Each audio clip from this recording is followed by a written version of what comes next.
moment her brother opened the door, a thick metallic smell of blood hit him. Inside, the radio was at maximum volume. The apartment had been ransacked. And there, lying across the bed, was his 23-year-old sister. Her throat had been slit open, and she was naked from the waist down. Her upper body was covered in deep wounds, 26 in total. The police arrived. This was the first major case for a newly transferred detective named Zhang. On the surface, it looked solvable. A bloody fingerprint on the thigh. In 1988, Zhang stood in that room, confident that the killer would be in cuffs within weeks. But he was wrong. He didn't know that these fingerprints would haunt him for the rest of his life. In the weeks following the murder, Detective Zhang and his team turned the city upside down. They interrogated the victim's ex-boyfriend. They questioned the neighbors. They fingerprinted every suspicious male in the district. And the result? Nothing. They did everything right. By 1988 standards, there were no surveillance cameras on the street corners, no digital databases. DNA profiling was science fiction.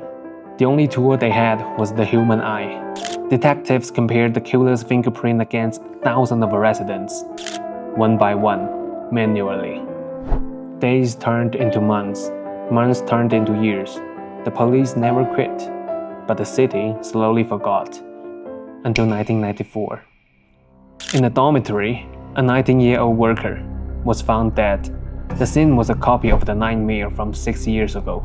Neck slit, body violated, same fingerprint. But the rage had escalated. The police counted 36 stab wounds, 10 more than the first victim. The killer hadn't left. He hadn't stopped. He was hiding in plain sight. Baiyin, built in the vast desolated desert. This was the copper city of China. In the 1980s, the factories were well off. It was a close utopia where neighbors were family, and doors were left unlocked at night. But by the mid-90s, the copper began to run dry. The economy started to fracture, and as the city's wealth drained away, a new kind of darkness arrived. Girls stopped walking alone, and then a terrifying rumor took hold. The killer hunts the color red. Overnight, women hid their red clothes.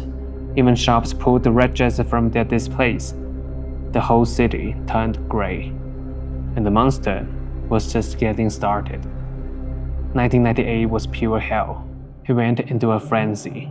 January the 16th, a 29-year-old woman murdered at home.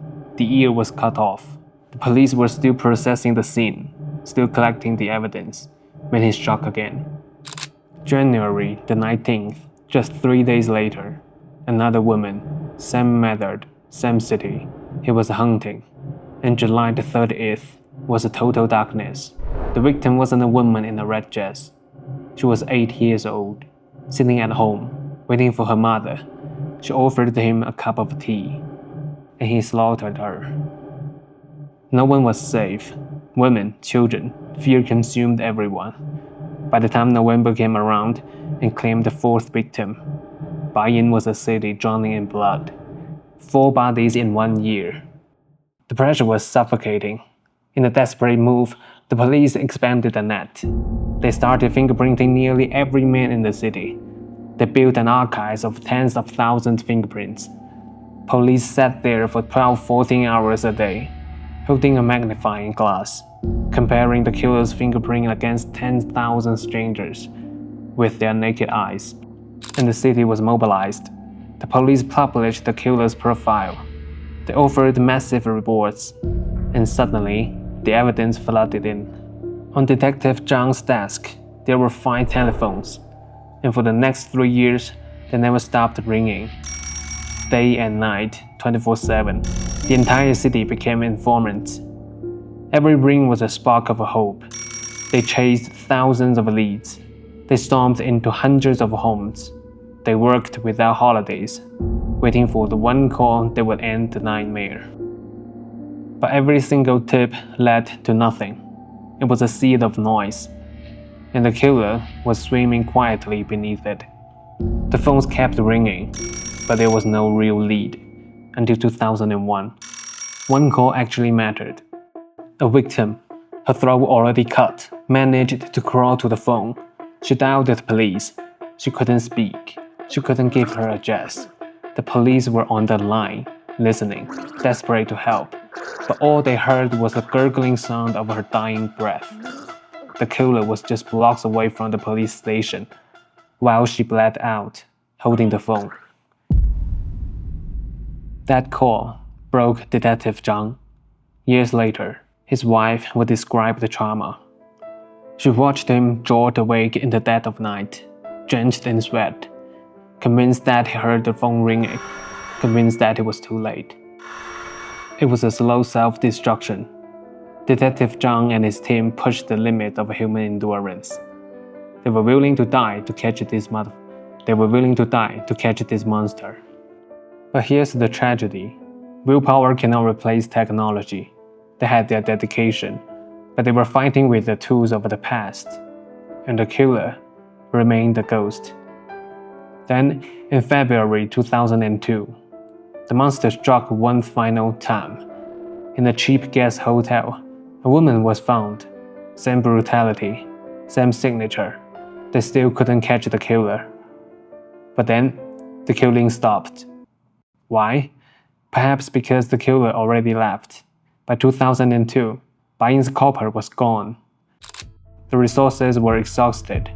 The utopia finally collapsed. Factory closed. Tens of thousands were laid off. A massive exodus began. Young people fled the dying city, leaving behind only the old and the trapped. And as the life drained out of Baiyin, the monster simply vanished. For Detective Zhang, the silence was torture. He didn't get to wait 14 years for the answer. His watch ended much sooner. In 2006, 4 years after the last murder, cancer struck the detective. But even as his body failed, his mind was still trapped in 1988. When colleagues came to visit him in the hospital, they tried to comfort him.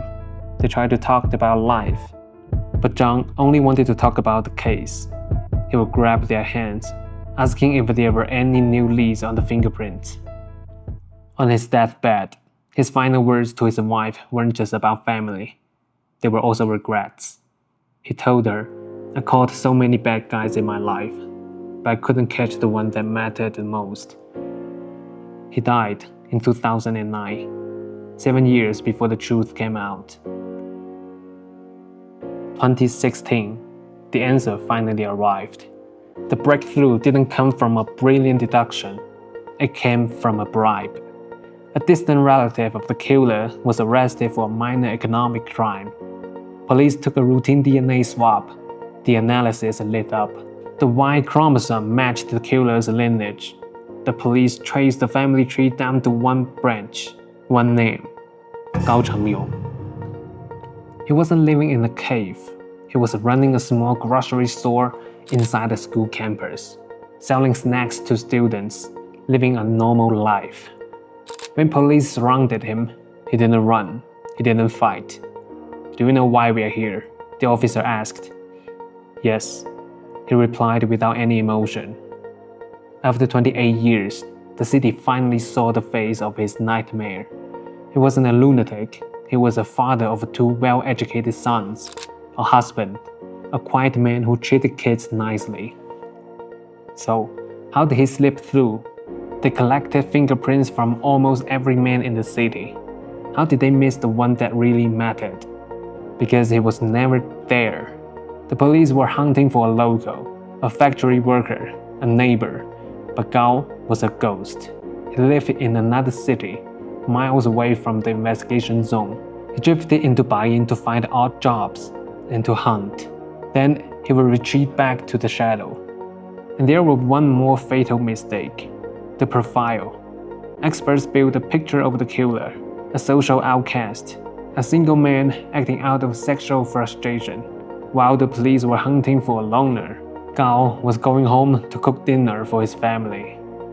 In the interrogation room, he confessed to all 11 murders with the tone of someone reading a grocery list.